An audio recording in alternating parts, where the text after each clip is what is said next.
এই মুহূর্তে সুখেন্দু রয়েছেন মেলা প্রাঙ্গণ থেকে। সুখেন্দু, তোমার কাছ থেকে জানতে চাইবো যে বাইরের ছবিটা পিঙ্কি আমাদের বুঝিয়ে বললো, কিন্তু তোমার সামনে এই মুহূর্তে কি ছবি দেখতে পাচ্ছ? আজকেই তো শ্রাবণী মেলার উদ্বোধন করবেন মুখ্যমন্ত্রী।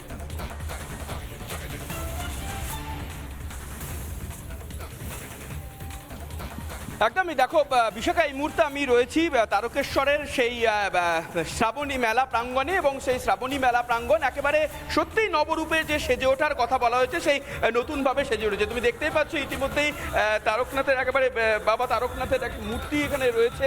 সেই মূর্তি যেমন এখানে মঞ্চ এই মেলা প্রাঙ্গণে শোভা পাচ্ছে, ঠিক সেই মুহূর্তে একেবারে বলা যেতে পারে যে যুদ্ধকালীন প্রস্তুতিতে গোটা মেলা প্রাঙ্গণের প্রস্তুতি এই মুহূর্তে চলছে। আমি কয়েকটা ছবি দেখাতে বলবো আমার ভিডিও জার্নালিস্ট দেবব্রতকে। দেখো, এই যেমন শ্রাবণী মেলা, এখানে পরিষ্কার যেখানে লেখা রয়েছে যে নবরূপে নব সাজে তারকেশ্বরের শ্রাবণী মেলা, অর্থাৎ যে কথাটা বারবার বলা হচ্ছে যে এবারের শ্রাবণী মেলা আলাদা কেন, কারণ এবার জাতীয় মেলার মর্যাদা পেয়েছে। এবং এই যদি গোটা মেলা প্রাঙ্গণ চত্বরটা একবার আমি ঘুরিয়ে দেখাতে বলবো, চারিদিকে দেখো, যেহেতু বর্ষাকাল এবং একটু পরে মুখ্যমন্ত্রী আসবেন, লাল কার্পেট দিয়ে গোটা এলাকা মুড়ে ফেলা হয়েছে এবং শেষ মুহূর্তের প্রস্তুতি সর্বত্র চলছে। এবং একেবারে যদি দেখো যে সে এখানে একটি বড় ত্রিশূল রাখা হয়েছে এবং একই সঙ্গে ডমরু রাখা রয়েছে, শিবের যে সেটা রাখা হয়েছে, এবং একই সঙ্গে গোটা মেলা প্রাঙ্গণে কিভাবে সেজে উঠছে ঠিক একদম সোজাসুজি যদি দেখা যায় তাহলে সাংস্কৃতিক প্রাঙ্গণ। এই সাংস্কৃতিক প্রাঙ্গণে আগামীকাল থেকে 19 তারিখ পর্যন্ত টানা 5 দিন ধরে নানা ধরনের সাংস্কৃতিক অনুষ্ঠান চলবে এই মেলা প্রাঙ্গণে, যেটা এবার প্রথম তৈরি হয়েছে এবং এবার প্রথম হবে। এবং এই সাংস্কৃতিক প্রাঙ্গণ থেকেই মুখ্যমন্ত্রী শুভেন্দু অধিকারী আজ শ্রাবণী মেলার আনুষ্ঠানিক উদ্বোধন করবেন। যদিও পয়লা শ্রাবণ 18ই জুলাই থেকে মেলা শুরু হবে। এবং সাংস্কৃতিক এই যে মেলা প্রাঙ্গণ, সাংস্কৃতিক প্রাঙ্গণের ঠিক যদি একটু বাঁদিকে দেখা যায় তাহলে দেখতে পাবে এখানে রয়েছে চিকিৎসা সহায়তা কেন্দ্র। আমি সব কিছু দূর থেকে এখন দেখাচ্ছি, পরে সব জায়গা ভিতর থেকে গিয়ে দেখাবো। এই মুহূর্তে চিকিৎসা সহায়তা কেন্দ্র এবং বাইরে তার অ্যাম্বুলেন্স রয়েছে, এবং চিকিৎসা সহায়তা কেন্দ্র একবারে অত্যাধুনিক ব্যবস্থাপনা তৈরি করা হয়েছে, যে দূর দূরান্ত থেকে আগত ভক্ত পুণ্যার্থীদের ন্যূনতম যে কোনো ধরনের চিকিৎসা ব্যবস্থার যদি প্রয়োজন পড়ে তাহলে সেই সমস্ত রকমের আধুনিক মানের চিকিৎসা ব্যবস্থা তারা এই চিকিৎসা সহায়তা কেন্দ্রে পাবে। এবং চিকিৎসা সহায়তা কেন্দ্রের ঠিক ডান পাশে যে সাংস্কৃতিক প্রাঙ্গণ রয়েছে তার ঠিক ডান পাশে রয়েছে, দুদিকে দেখো দেখতে পাবে যে সেবা শিবির।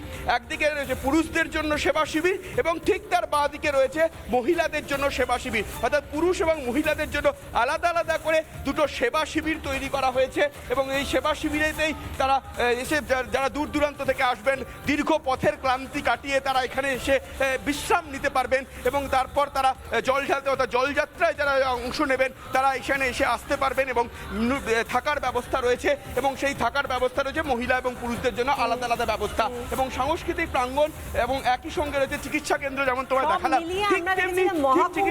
দেখেছিলাম এর আগে সুখেন্দু এবং পিঙ্কি, আজকে তোমরা যেখানে দাঁড়িয়ে রয়েছো জাতীয় মেলার স্বীকৃতি পেয়েছে এই শ্রাবণী মেলা, যারা সূচনা করবেন মুখ্যমন্ত্রী শুভেন্দু অধিকারী। আজকে আমাদের দুই প্রতিনিধি যে ছবিগুলো দেখাচ্ছেন, যা যা বলা হয়েছিল মুখ্যমন্ত্রীর তরফ থেকে যেভাবে এবারে এই শ্রাবণী মেলা এবং তারকেশ্বর ধাম সার্বিকভাবে সাজানো হবে, ঠিক সেইভাবেই কিন্তু আজকে এই ব্যবস্থাগুলো ফুটে উঠছে আমাদের প্রতিবেদনের মধ্যে দিয়ে।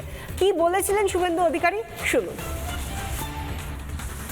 আগামী 14 তারিখ তারকেশ্বর ধামে আমি উপস্থিত হব। তারপরে 16 তারিখে আমি ঐতিহ্যবাহী কলকাতা রথযাত্রা ইস্কন আমাকে আমন্ত্রণ করেছে, সেখানে আমি উপস্থিত থাকব। এবারে শ্রাবণ মেলা, শ্রাবণ মাসে জলযাত্রীরা যান। আমি ভারতবর্ষের বহু রাজ্যে দেখেছি সরকারিভাবে এই যে আস্থার একটি বড় পরম্পরা, তাকে কিভাবে সরকার সহযোগিতা করে।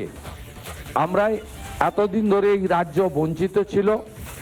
আমরা এবারে শেওড়াফুলি থেকে তারকেশ্বর যাওয়ার পথে প্রতি 5 কিলোমিটার অন্তর অন্তর সেবা কেন্দ্র স্থাপন করছে সরকার। এবং তারকেশ্বর ধামে আমরা প্রায় 15 কোটি টাকার কাজ করছি ওখানে আমাদের বাবা ধামকে সাজানোর জন্য। আমরা 3টি ক্ষেত্রকে বিশেষভাবে এই জলযাত্রী যারা শ্রাবণ মাসে যাবেন বেছে নিয়েছি। একটি জলপাইগুড়ি জলপেশ মন্দিরকে কেন্দ্র করে, একটি ভুটান সীমান্তে আমাদের জয়ন্তী এলাকাতে, আরেকটি তারকেশ্বরে। এখানে শ্রাবণ মাসে পুলিশের সহায়তা ক্যাম্প, টেম্পোরারি মেডিকেল ক্যাম্প এবং তাদের রিফ্রেশমেন্টের জন্য জল, ওআরএস এবং নানা ধরনের স্বাস্থ্যসম্মত যে সহযোগিতা করা দরকার সেগুলো, এবং রেস্ট প্লেস, বিশ্রামের জায়গা, যেহেতু শাওড়াফুলি তারকেশ্বর প্রায় 30 কিলোমিটার, অত্যন্ত লম্বা পথ, আমরা সেই ব্যবস্থাও করেছি। এর বাইরেও শুনলে খুশি হবেন, আধ্যাত্মিক চেতনার এই ভূমিতে আমরা সরকারি হেলিকপ্টার থেকে যারা জলযাত্রী যাবেন শ্রাবণ মাসের প্রত্যেকটি সোমবার তাদের উপরে পুষ্পবৃষ্টি, গোলাপ বৃষ্টি করারও সিদ্ধান্ত গ্রহণ করেছি, যদি আবহাওয়া পারমিট করে। নানা ধরনের কন্টেন্ট দেখার জন্য লাইক করুন, শেয়ার করুন আমাদের ফেসবুক পেজ, সাবস্ক্রাইব করুন আমাদের ইউটিউব চ্যানেল। পাশাপাশি অন্যান্য ব্রেকিং নিউজের জন্য অবশ্যই চোখ রাখুন রিপাবলিক বাংলায়।